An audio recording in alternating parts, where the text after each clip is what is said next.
Good evening friends, welcome back my YouTube channel. तो आज हम सॉल्व करेंगे साइकोलॉजी का ओल्ड क्वेश्चन पेपर जो आपके सीटेट और टेट एग्ज़ाम के लिए बहुत ही इम्पॉर्टेंट है। तो चलिए स्टार्ट करते हैं फर्स्ट क्वेश्चन से। IQ of mentally challenge children will be कि मानसिक रूप से चुनौतीग्रस्त बालकों की बुद्धि लब्धि क्या होगी। तो उनका आईक्यू होगा बिलो 70। ऑप्शन नंबर ए जो है आपके पास राइट होगा। और जिन बच्चों का आईक्यू लेवल 70 से कम होता है उन्हें हम मंदबुद्धि बालक बोलते हैं या फिर मेंटली चैलेंज चिल्ड्रन भी कहा जाता है।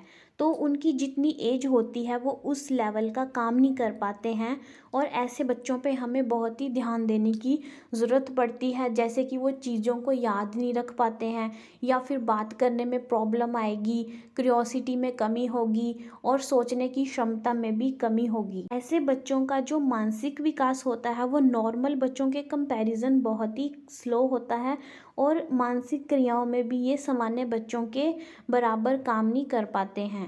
तो बात करें ऑप्शन नंबर बी की, 70 टू 79 आते हैं आपके पास बॉर्डर लाइन पे और 80 टू 89 आपके पास आते हैं बिलो एवरेज में और 90 टू 99 आते हैं एवरेज में। क्वेश्चन नंबर सेकंड है आपका, type of Wechsler intelligence test is कि वेस्लर बुद्धि परीक्षण का प्रकार है। Option number A individual, B group, C verbal या डी नॉन वर्बल।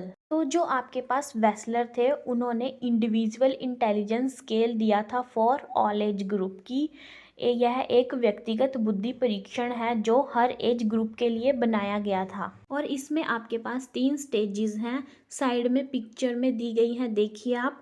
फर्स्ट है आपके पास WPPSI की Wechsler pre school and primary scale of intelligence जो था आपके पास 2 से 7 साल के बच्चों के लिए। सेकंड है आपके पास WISC की Wechsler intelligence scale for children जो था आपके पास 5 से 16 साल के बच्चों के लिए। और थर्ड है आपके पास WAIS की वेस्लर एडल्ट इंटेलिजेंस टेस्ट जो था आपके पास 16 से एडल्टहुड तक। और इसी के साथ आपका राइट ऑप्शन होगा option number A individual.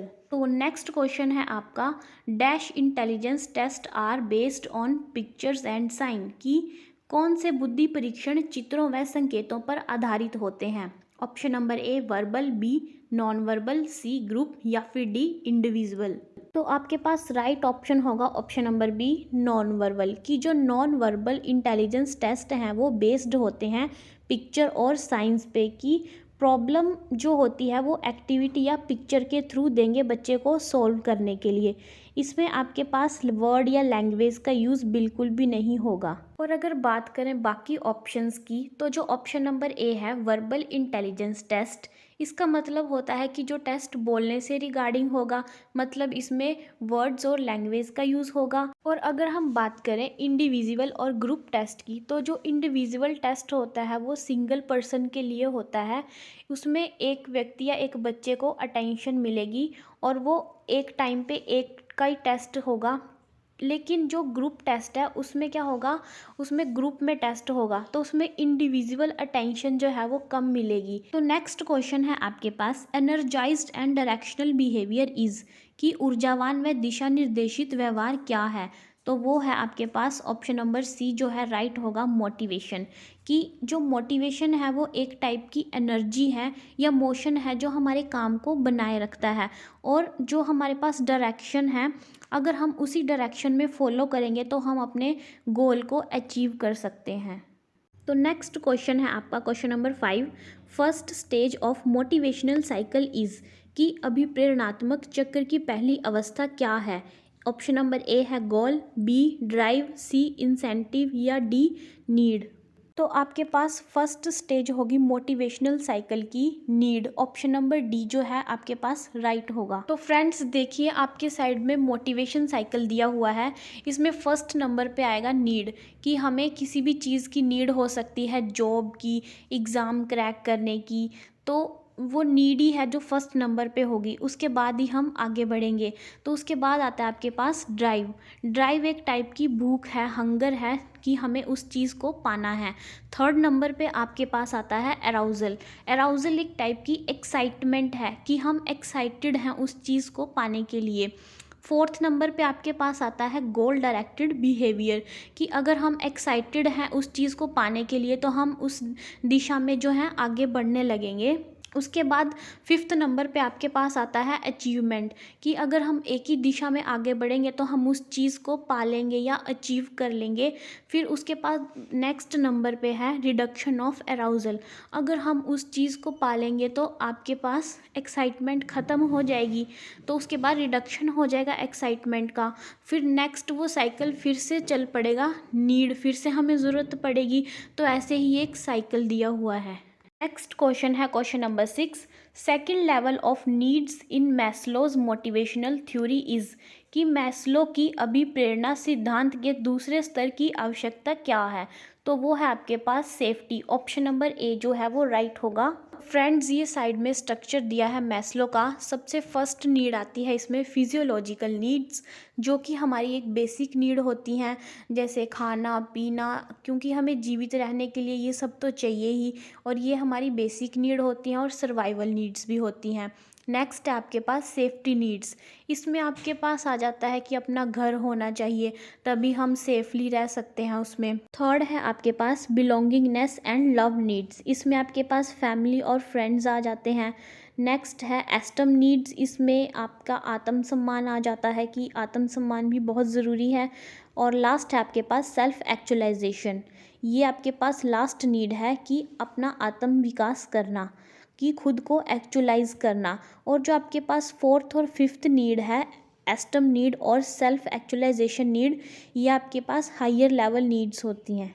Next question है आपके पास basis of developmental stages in Freud theory is, कि फ्राइड के सिद्धांत में विकास अवस्थाओं के निर्धारण का आधार क्या है। ऑप्शन नंबर ए है erogenous zone, B reasoning zone, C social conflict, या डी लर्निंग जोन। तो इसका राइट ऑप्शन है option number A erogenous zone.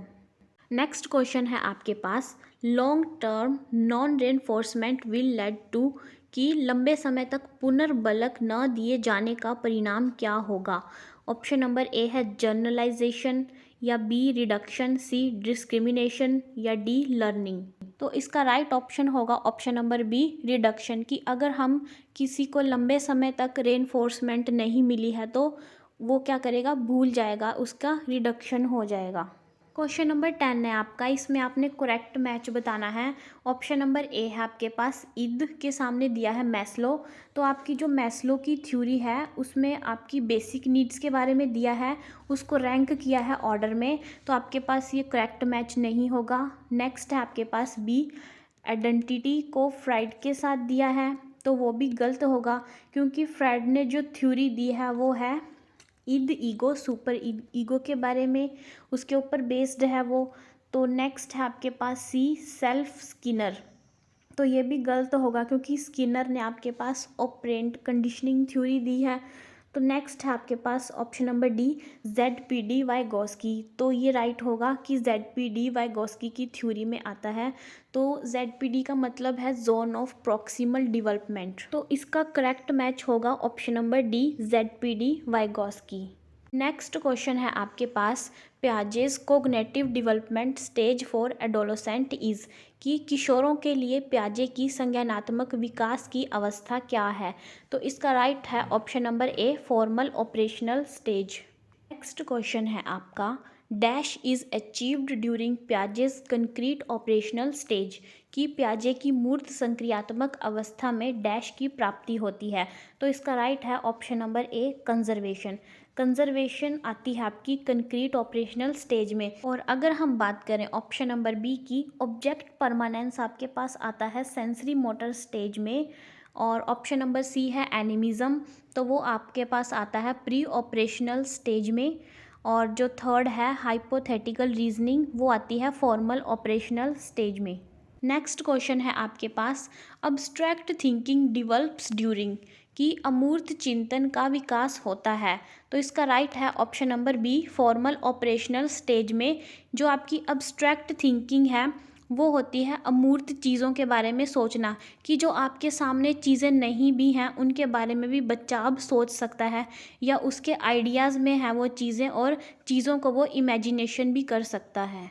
Next है आपका Erikson stage for adolescent is, कि किशोरों के लिए एरिक्सन की क्या अवस्था है? तो वो है आपके पास identify versus role confusion, option number A जो है राइट होगा। तो लास्ट क्वेश्चन है आपका according to humanism central point of personality is, कि मानवतावाद के अनुसार व्यक्तित्व का केंद्र बिंदु क्या है? तो वो है आपके पास सेल्फ, ऑप्शन नंबर डी जो है राइट होगा। तो फ्रेंड्स ये थे आज के कुछ क्वेश्चंस जो हमने सॉल्व किए, बाकी के क्वेश्चंस हम नेक्स्ट वीडियो में सॉल्व करेंगे। और आपको ये मेरी वीडियो अच्छी लगी होगी तो वीडियो को लाइक करें और चैनल पे नए हो तो चैनल को सब्सक्राइब करें। थैंक्स।